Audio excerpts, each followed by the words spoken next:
Kadang yang bikin ngeri bukan racunnya, tapi caranya disamarkan. Vape, benda kecil yang katanya lebih aman dari rokok, sekarang malah jadi pintu baru buat racun jenis lain. Kapolri Jenderal Listio Sigit Prabowo baru aja ungkap tren baru penyalahgunaan narkoba. Ketamin dan etomidate. Dua nama yang mungkin terdengar seperti bahan lab, tapi nyatanya udah mulai diisap lewat vape. Iya, liquid yang biasanya cuma beraroma buah, sekarang ada yang dicampur zat bius. Ketamin yang seharusnya buat anestesi, etomidate, obat penenang yang dipakai di ruang operasi.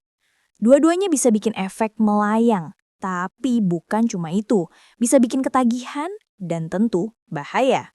Masalahnya, kata Kapolri, dua zat ini belum diatur dalam hukum positif Indonesia, alias belum bisa dipidana.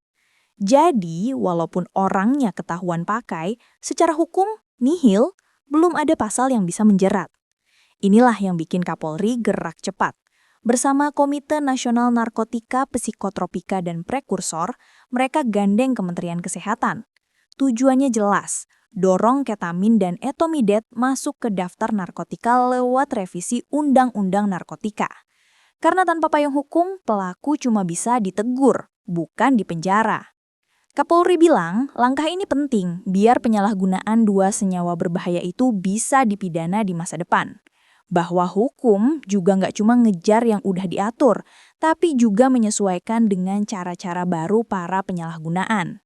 Sementara itu, Presiden Prabowo Subianto juga kasih apresiasi buat kinerja Kapolri. Setahun terakhir dari Oktober 2024 sampai Oktober 2025, Kapolri berhasil memusnahkan 214,84 ton narkoba. Nilainya sekitar 29,37 triliun rupiah. Kalau nggak disita, katanya bisa dipakai oleh 629 juta orang. Bayangin aja, 1 tahun ratusan ton racun yang batal beredar. Tapi angka besar itu juga nunjukin satu hal lain.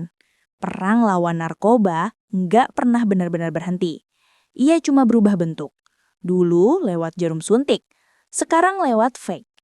Dan begitulah, racun selalu cari cara baru buat masuk ke tubuh manusia. Pertanyaannya cuma satu, hukum kita bisa cukup cepat nggak buat ngejarnya? Gimana menurut kalian? Apa aturan hukum di Indonesia udah cukup siap menghadapi tren baru kayak gini? Tulis pendapatmu di kolom komentar.